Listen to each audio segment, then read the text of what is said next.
Hello anybody, and welcome back to Let's Play Banjo-Kazooie. I'm Mr. Devious, or just Deeb, and in the previous episode we finished up Rusty Bucket Bay, and we filled in that portrait that was right behind us for the final world in the game, Click Clock Wood. And in today's episode we are going to be heading right on up there and starting the final world in the game. So Click Clock Wood, I'm just going to say right now, is the biggest world in the game, so this is going to be interesting how this is going to be split up. Up until now, all of the worlds except for Mumbos Mountain have been about 2 videos long, and I think for this particular world, I think I'm going to be doing it in 4 episodes. That might be a little much, and the episodes might be individually a little short, but I think this might be the best way to do it. You side with Banjo, but change tack. Imagine you on Grunty's back.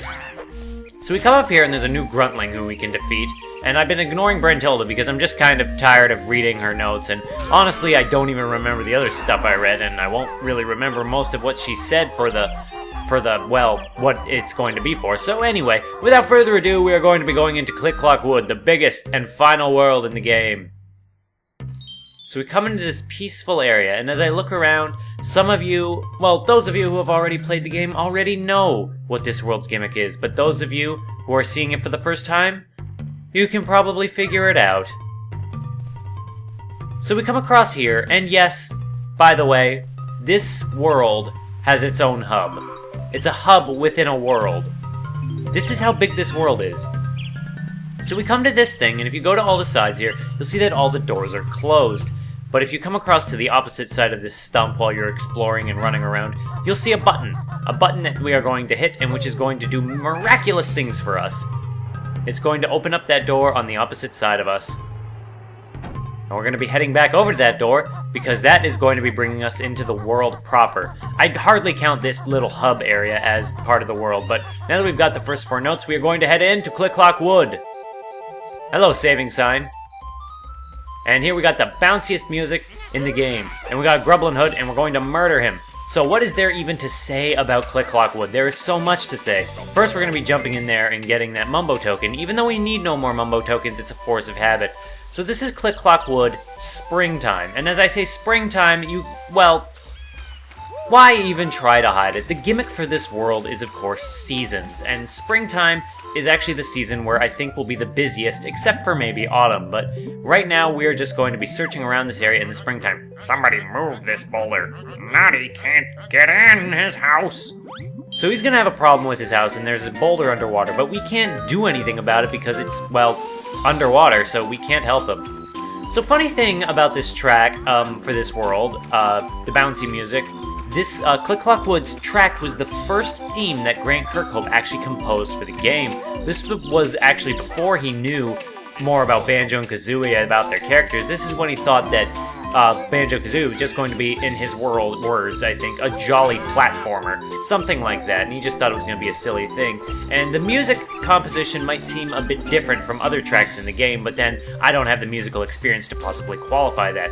So anyway, we come into this small little garden patch, and we poop eggs into this little hole in the ground, and we make a gigantic flower. This is all we can do with this right now. Because Click Clock Wood is a seasons-themed level, a lot of the jiggies in this world, or at least a few of them, take some setup across worlds, and that one is going to be the biggest one, I believe, that we have to deal with. Actually, no, I know which one is the biggest jiggy we have to deal with, like what jiggy is going to take all of the seasons to do, and I think it's only one of them, but correct me if I'm wrong. Now here we have a new enemy that's basically just like the Chompas, but they snap out twice to try and chomp you. But just like all the others, you hit them, and they fall. Although for some reason, the first one you kill gets its own little death animation, and I have no idea why they do that. Now obviously, the centerpiece of this world is the giant tree that we are now walking circles around. And that's neat, that's interesting. So most of this level, I'm doing what I usually do in levels, is I like to do the outer perimeter of a level, and then tackle the centerpiece of the level. So as far as world design goes, this is fairly on the mark with most of the worlds in Banjo-Kazooie, particularly the early levels like Treasure Trove Cove, which is very much a ring around a very centerpiece. So yes, this is a very, very, it stays very much with the Banjo-Kazooie formula. Now, because the notes are spread out across the 4 hubs of this world, it does take some time to get them all. The notes in this world are a pain to get because they're spread out across the seasons. Now, in the previous episode, I said that Rusty Bucket Bay, I think it was the previous episode, or at least while I was in Rusty Bucket Bay, I said that Rusty Bucket Bay is the hardest world in the game, and that's for, like, it's a dense world with challenge in dense chunks. And as I said in that world, oh, I fell. Because everything is spread out across 3 worlds, 4 areas, the difficulty is toned down a fair bit from Rusty Bucket Bay so that the entire thing turns into an endurance round, and that I appreciate. I appreciate that this whole level isn't all about death. That being said, this is still, hold on, 20 notes. We've gotten all the notes we can in springtime. There are not that many in springtime, only 16, and then 20 plus 20 including like the 4 notes sitting outside of this part of the world. But yeah, I appreciate this being, the difficulty being scaled down for Click Clock Wood as a whole to compensate for its length.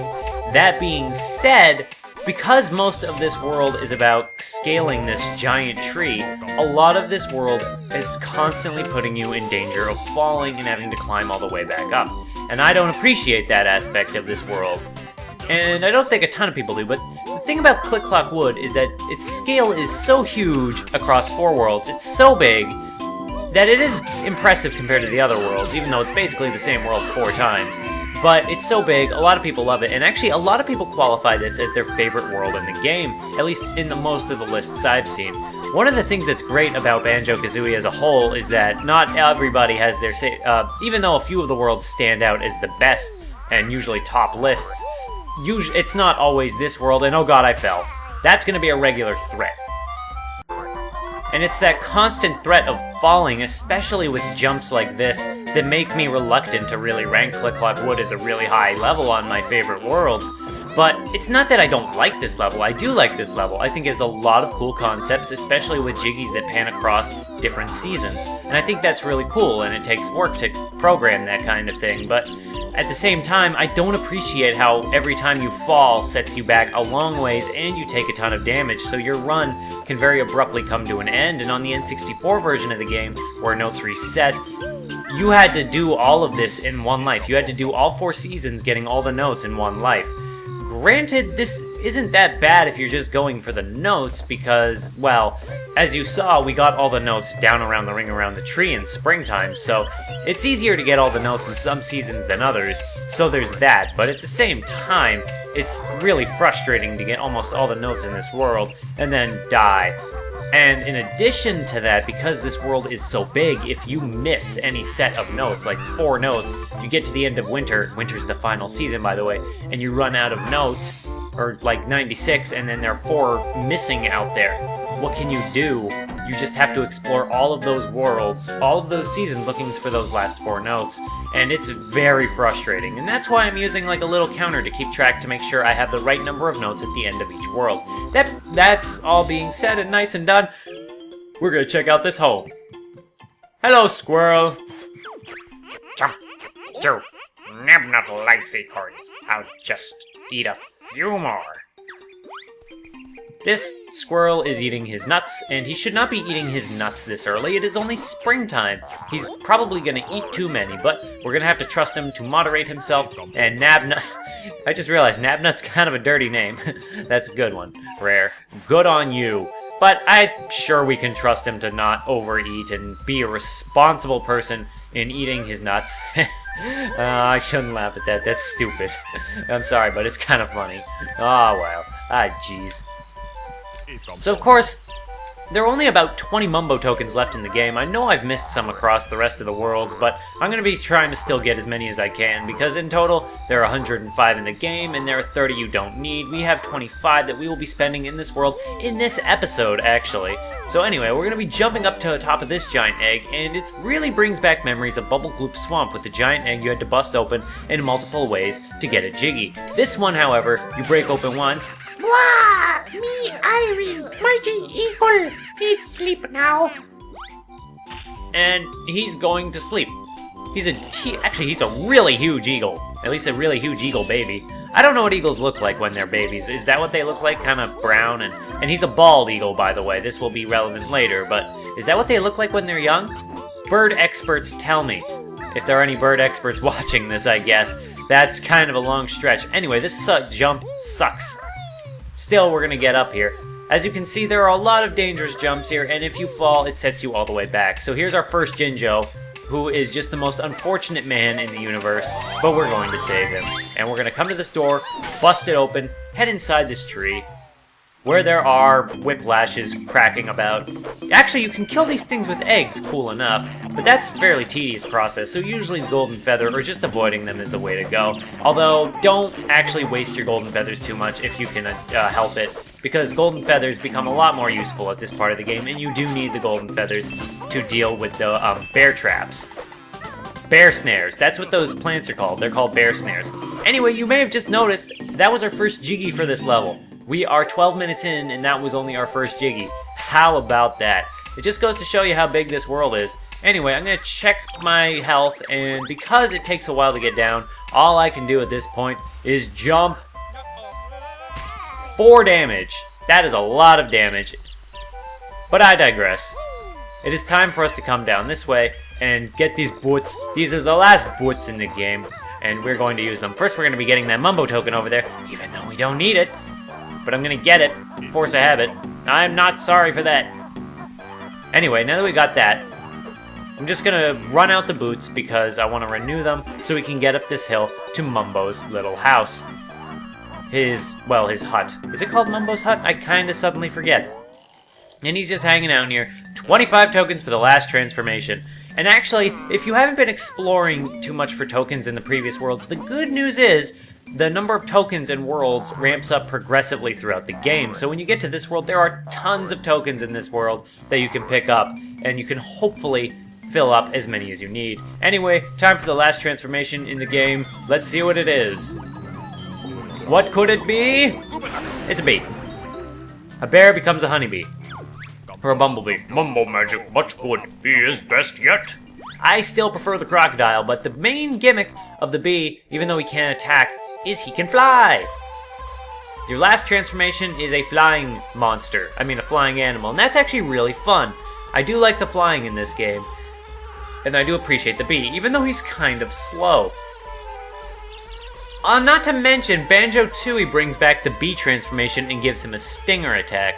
So this version is a little bit inferior, by which I mean fairly inferior. Anyway, we come to this beehive, and we can't fit in here as Banjo and Kazooie, and there's gonna be some bzz. Hello, fat little bee. We Zubbas are guarding Grunty's golden honey piece. We've been told there's a honey bear out there. Honey bear out there. Yeah, I think Snape is gonna be a good voice for them. Why does it feel like we've already met the Zubbas? Anyway, you do actually want to come in here as the bee, I think, to get that Jinjo. I'm not sure if the purple Jinjo appears in the hive in other seasons. We can't get that Jiggy yet. That will be important later.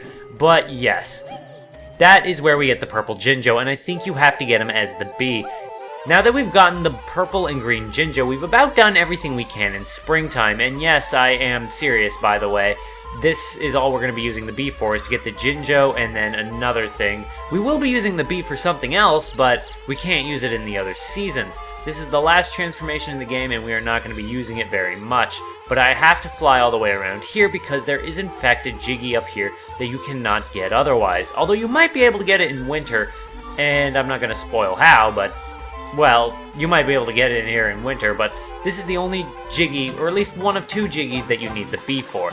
The Witch Switch Jiggy does require that you use the bee, but now that we're done in springtime, I think that will be an adequate episode for today. I know it doesn't seem like much, especially looking at the clock, but these 4 episodes that are going to be for these seasons are going to be a bit smaller than the usual episodes, because that's just the way we need to do things. So I'm going to go and head to the entrance of this world, and I will probably cut the video there. But actually, I think I will get in the entrance, and then I will cut the episode. So thank you for watching, and if you want to see the next season of Click Clock Wood, summertime, then I just hope to see you in the next one.